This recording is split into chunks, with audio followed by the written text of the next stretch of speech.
Alright, fine folks of YouTube. I haven't made a YouTube video in quite a while. Not really quite sure what that means, but I thought, you know, what the heck. Today I'll put a video on. I'm not even so sure that anybody watches my videos, to be quite honest. But, you know, I'm not always right. Maybe somebody does have some interest in the things that I do. So this is kind of going to be a conclusion, because I've done everything that I can to this Texas Star now.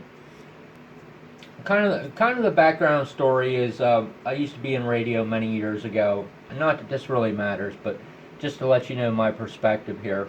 Used to be in radio many years ago and got out of the business for a long time and just decided to come back in. So when I got a hold of this Texas Star from a friend, which was brand new, it was like it was kind of like setting the Holy Grail here on the old work table. So it brought back a lot of things. So what I wanted to do is, if you didn't see the prior videos, I mean, this video isn't going to tell you anything really, unless you follow stuff in steps. But anyway, I had one fan on this guy, and you know, you really have to watch the other video and make it easy on me. But that's what the front looked like with the feet down here and everything. I'm not going to be redundant. But I had one fan on this guy. And just to let you know, the reason I'm going to do this is because I think it's a good idea to know about how much airflow is required of this amp. Now take into consideration my heatsink face is up. So if your heatsink face is down, completely null and void everything I say. If you run on AM, you can completely null and void everything that I say after this point, because AM doesn't apply to this. But for those of us who enjoy sideband, I can give you some pretty accurate information here on the cooling requirement for this amp, providing that you've turned the state of Texas upside down and have the heatsink facing up. So without further ado, I had one fan mounted here on the back, whichever direction it goes, doesn't really matter. But I had one fan perfectly centered. I scribed it and measured it with a pair of calipers right down to the very damn center of these transistors, because that's just how fussy I am. So when I tell you that fan was dead center, you can believe me, it was dead center. And I ran this amp for, I don't know, the past month, I guess maybe a month and a half. On sideband, I started out a little less than half power on the amp, which was, you know, down below 20 amps on a DC line. And I could talk on it for, you know, half hour, 45 minutes before the fan would even think about coming on. So recently, you know, the way I do things is I bring things up very, very slowly. So recently I increased the power output on this Texas Star to half power on sideband. So for all intents and purposes, we'll say 250 watts PEP. And I think I can kind of correlate that because I have current limits set on my power supply at 32 amps. So 13.8 times 32, that's 441 watts of input power minus the efficiency on this amp. So yeah, somewhere in the neighborhood. The fan cycles on and off perfectly on my control board here that I made. There's no glitches. I covered this in another video. It's absolutely perfect. There's nothing more you could ask for on this. But since I increased the power output up to the 250, the fan will handle that without any issues, even on long QSOs. One of these 5-volt fans will take that. Now these are, and unfortunately I just covered the stinking stickers up on them, but these are 5 volt at 360 milliamps. I think they're 18 CFM, which is kind of a mediocre to high value for a 60 millimeter fan to get 18 CFM. That's pretty much the holy grail right there. If you can find a 5 volt fan with more than 18 CFM on a 60 millimeter fan, I mean, you'd really be doing good. You might be able to go to a high speed fan maybe if you can find one. But with 18 CFM on there, this Texas Star held to 250 watts PEP on sideband. So I'm going to take one more step with it. I'm going to, in the process of, I don't know, a week or two here, maybe a little bit more, I'm going to take this guy up to full power since I'm pretty comfortable on it. And I can plainly see one fan's going to handle 250, so it stands to reason that 2 fans should handle 500. So to cut to the chase, the way I do things in my world, I shielded the ends of the fan, and I think you can probably see where I was going with that. And my first thought was, you know, putting copper tape on there, what happens if the copper tape flies off, gets sucked through the fan and blows into the amp? Is it really worth shielding the end of the fan? Because, you know, this isn't necessary. It's just my redundancy in the way that I do things. Coming from an engineering background, I approach things on multiple levels and dimensions, which is oftentimes a curse. So I shielded the end of these fans with some foil tape and put some adhesive here on the corners where the fan would be in contact with the inside environment of the amp. That way this guy can never decide to just come unhinged and lodge itself down here on the feedback network or some other catastrophic place. So I'm kind of at the point right here now where I can stick this guy back together, and within the next couple weeks be able to run it up to full power. Now there is just one other thing real quick here. For those of you who like to tear boxes apart constantly like I do, where you always have the sheet metal screws going in and out of them, that just shreds off the aluminum in the hole, and after about 16 times of taking the cover off of it, you know, you can pretty much guarantee that there isn't going to be any hole left, and all that sheet metal just shredded into your amp. And it's become, well, it was trying to become a pretty big problem with this amp. Every time I'd take it apart, you know, I'd have to be pretty meticulous making sure that I got all the shards of aluminum out of the inside of it. But here's just something real quick. If you can find these guys, I don't know what in the world they call these anymore. I used to call these speed clips. This is going to be the complete answer there. So I went down to the local hardware store and got 4 speed clips for it. These 2 holes I still have to drill out. And then you can just set your speed clip over the chassis there. So there's no way that the sheet metal screw going through will turn out the aluminum once the hole's drilled out. Because that's made out of like spring steel. So it doesn't fragment. So that's one thing there that I think's kind of a big band-aid. Believe it or not, it is. Keeping any piece of equipment going without having some failure that was caused by some stupid thing, you know, is, in my mind, a success. So I'm going to put this guy back together,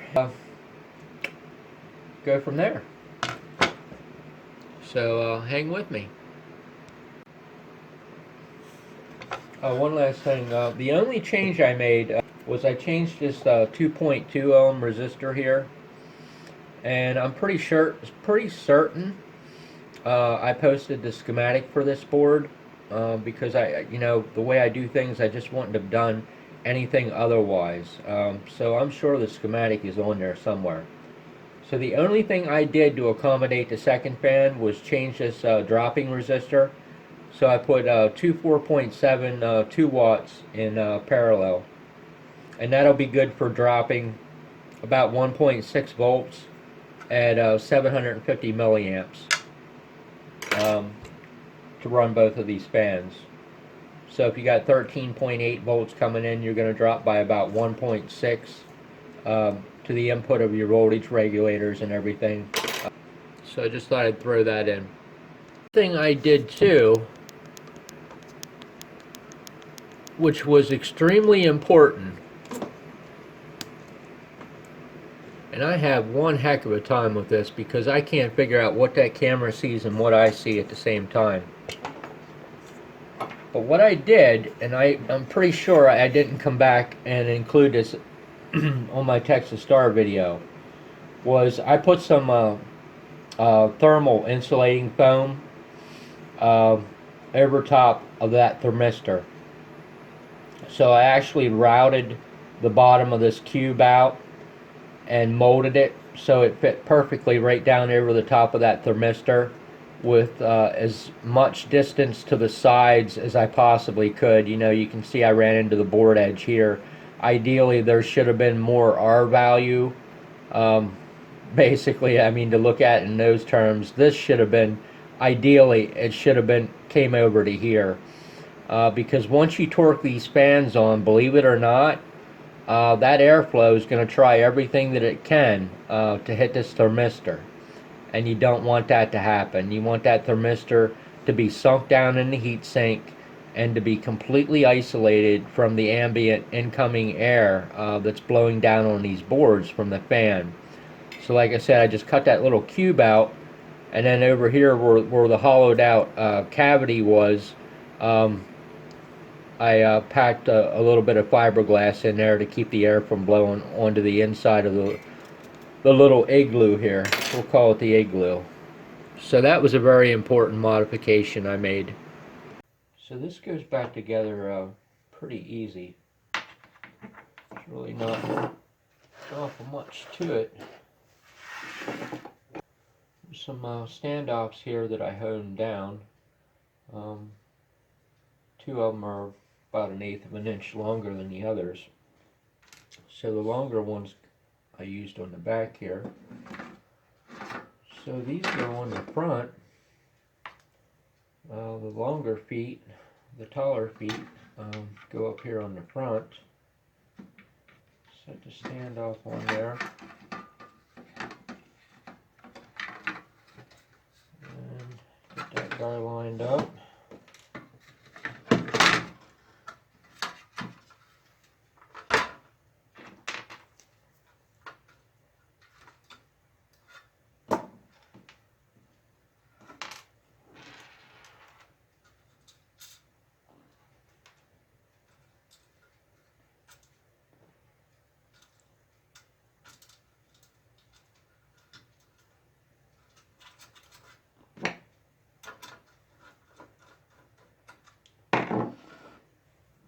Get the other foot and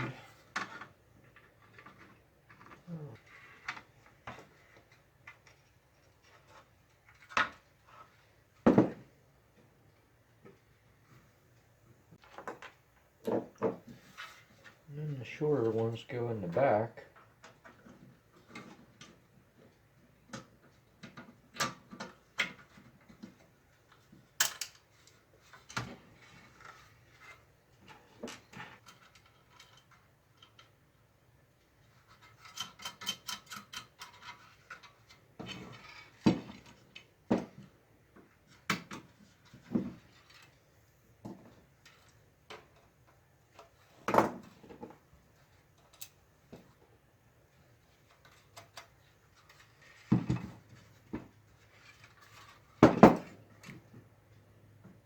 And just make sure it's squared up, but it always is.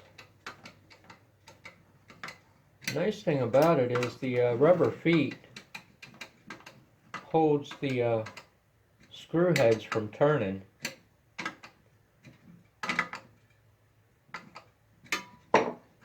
inside the feet where I countersunk the screws down in.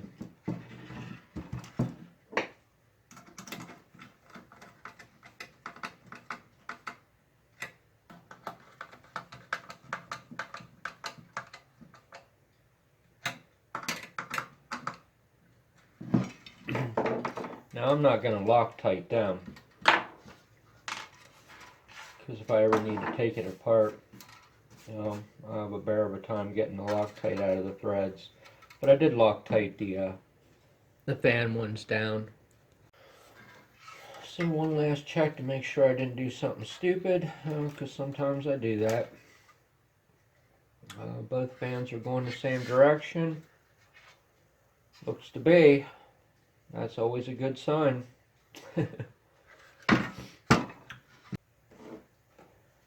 The only real flaw to doing this was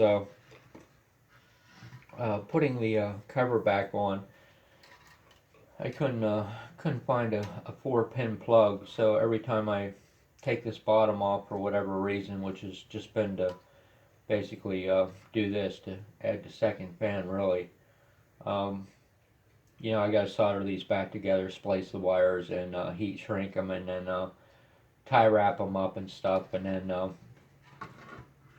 set the cover back down on. So that's really the only drawback. If I had a plug for this, man, this would be pretty fantastic.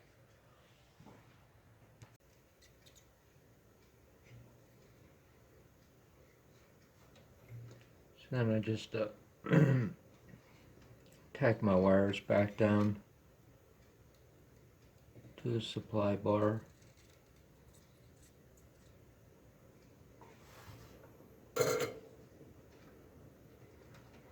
And everything lays up here in the corner with this meter.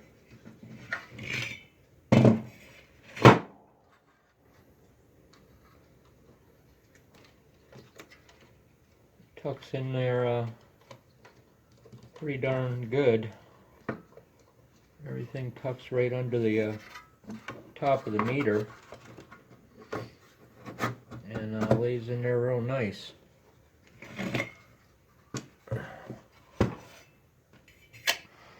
And I'll have to find a nut driver for these things here to see how these are going to work out. Okay, these are 5/16. I don't know why, but they, for some reason or another, look bigger to me than 5/16. There they look up.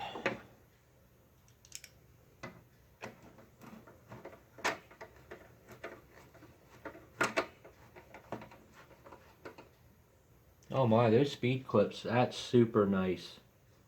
I really like that. But I'll tell you what, when you put these screws in, you know you put something in.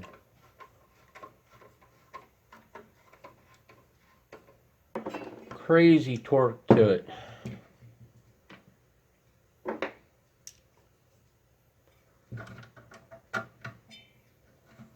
And I double checked and triple checked and made sure there's all kinds of space in the box for these screws, because you don't want to make that mistake.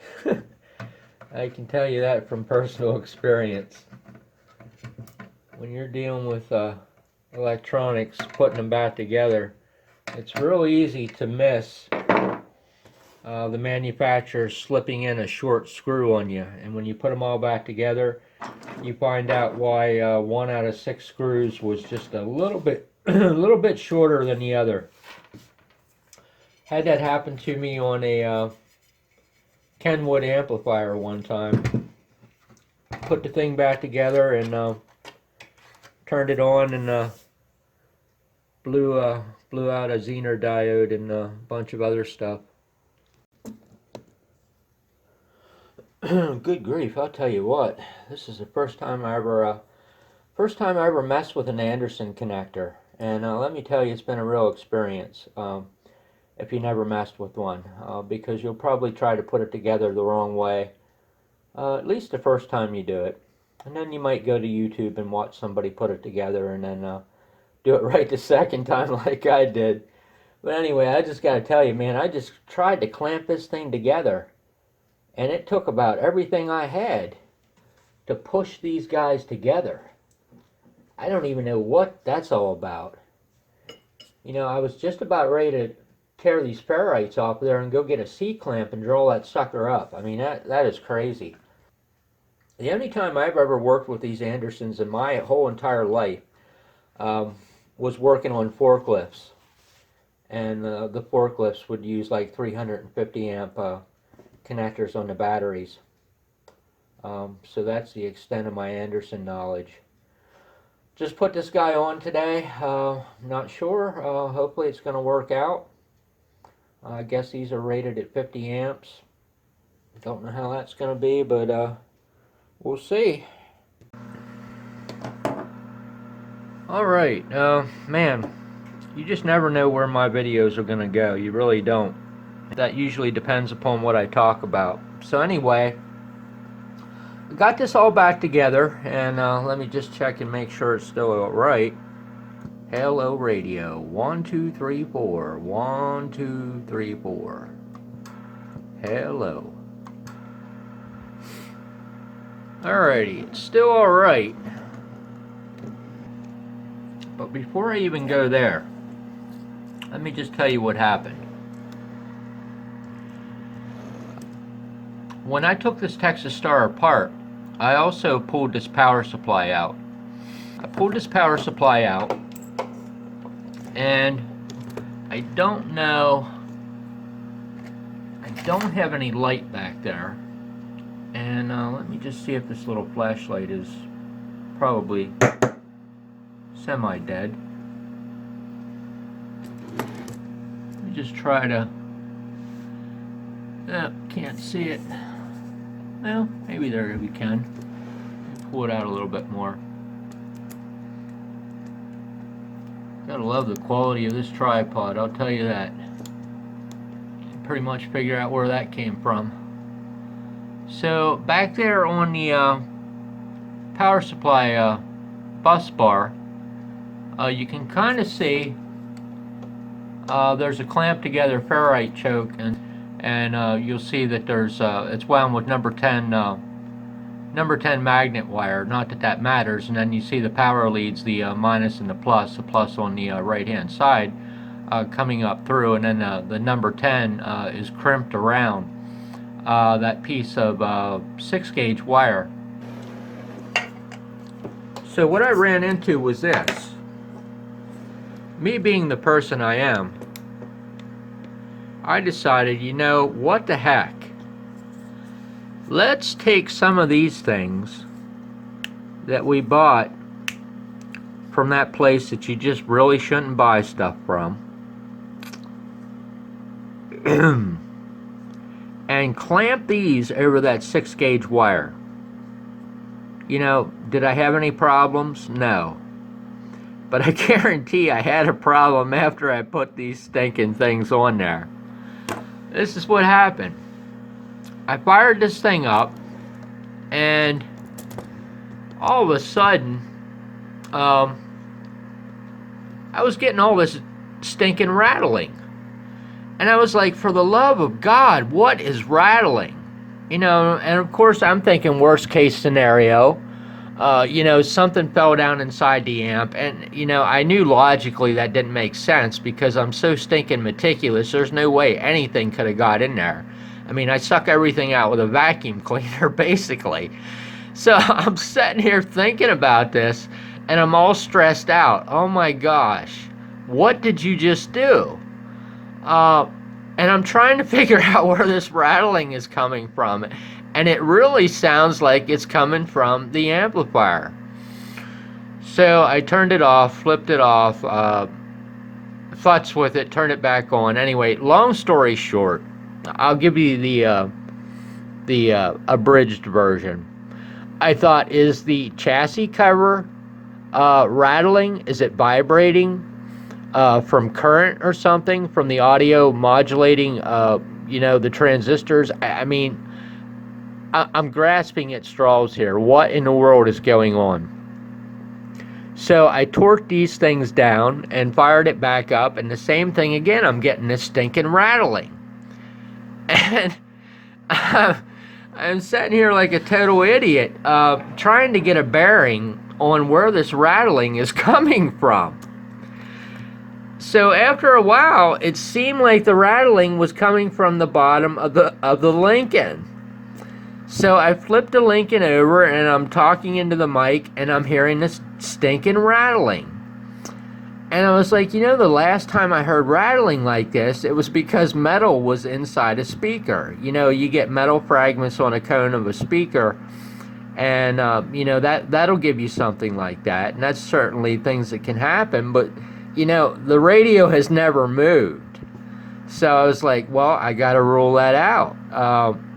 So then I'm poking my ear around here, and I was like, you know what?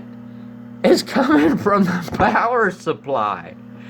So I'm here talking into the mic, and I'm beating on this cover here, and I was like, is this cover rattling? For the love of God, please, Lord, just give me the answer. What in the world is rattling here? And this is what it was. I'm sorry about the drama, but I had to give you the full extent of it. These ferrite chokes were just resonating like crazy. So I don't know. I took them off. That's really the best I can say. Now, as I said, you just never know where my videos are going to go. So reverting back to some previous statements made there. So reverting back to some previous statements I made.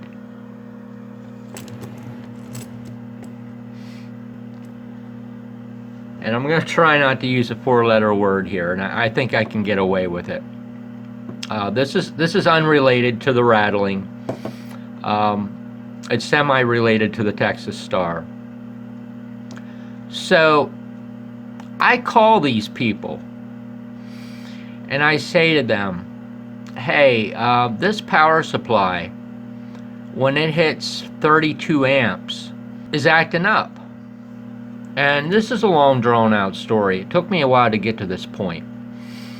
But there wasn't a lot of information. And I had talked to this guy once before about this. Let's just put it that way. About this power supply. And I kind of got the impression from him that I didn't make any friends. And that was a couple years ago when I initially bought this. And I'll just tell you real quick to kind of pave the background here. I'm sorry. I know you're looking at a picture that's just not doing it for you, and you're listening to me talk, which could be painstaking, but hang with me here on this. So I messaged this guy a couple years ago, and I say, hey, this power supply is doing 17 volts. I said, I don't have any information on it. I'm not familiar with the design of the voltage regulator. Can you help me out on this? And the guy was really, really cool. He sent me some information, sent me the schematics and this and that. And completely got me through it. Would I have got through it on my own? Yes. I would have been able to modify it. And that's the key word, modify. I would have been able to modify this power supply to suit my needs. But with his help, I was able to do it much faster and much more accurately. So the other day, when I noticed that this power supply once again didn't suit my needs, meaning at 32 amps, something shuts down, I contacted this guy again, and I thought, you're really asking for trouble here, because I don't think the guy was real happy with you from the start. So I said to this guy, I said, hey, I hit 32 amps, and it seems like I'm hitting a current limit. Is there a current limit in this? And he comes back and he says, yes, it's current limited at 35 amps. And I said, okay, that makes sense. He said, it's very fast current limit. And I said, yeah, that makes perfect sense too. So I should have just left it alone right there. You know, of course, I'm pretty respectful. I thanked the guy, and I'm very, very appreciative. But for some reason, and I don't know why this is, I'm not like this, but some people are. Some people apparently get offended when you want to re-engineer something that they engineered. And I don't totally get that. Because if someone came up to me and said, hey, you know that audio amplifier that you did a couple years ago, it doesn't suit me for this purpose, or you know, this parameter of it doesn't suit me. Hey, can I do this to it in order to get this out of it? I would say, yeah, you know, knock yourself out. You know, change this and that, and that'll probably fix you up. But this guy here wasn't happy. I think he probably wants to take away my birthday, to be quite honest with you, because what I said to him was, hey, can I get into this power supply and modify the shunt in it so that there is basically less voltage being dropped across the shunt in order for the output power or the output current of this power supply to increase. So there you have it. You know, there you have it. You gotta read between the lines on the conversation that took place. But anyway, it kind of looks like everything is all right now. But I just have to address this issue here. Hello radio, 1 2 3 4 5, 1 2 3 4 5. That's the max we go. If I push this by 1 fraction of an inch on anything, she hits current limit. So half power on a Texas Star. So thank you for sticking with me. I really do appreciate it. I hope maybe I made you laugh. Sometimes my sense of humor can get a little dry, or sometimes it's a little over dramatic. But hey, I hope I said something worthwhile. So I'm going to continue to run this Texas Star, and I'm sure it's going to be fine to full power now. I just have to get it warmed up to the point at which the fans, both of them, turn on now, and there'll be no issues with it, and no need for any further follow-ups. So hey, thank you very much. Have yourself a wonderful day.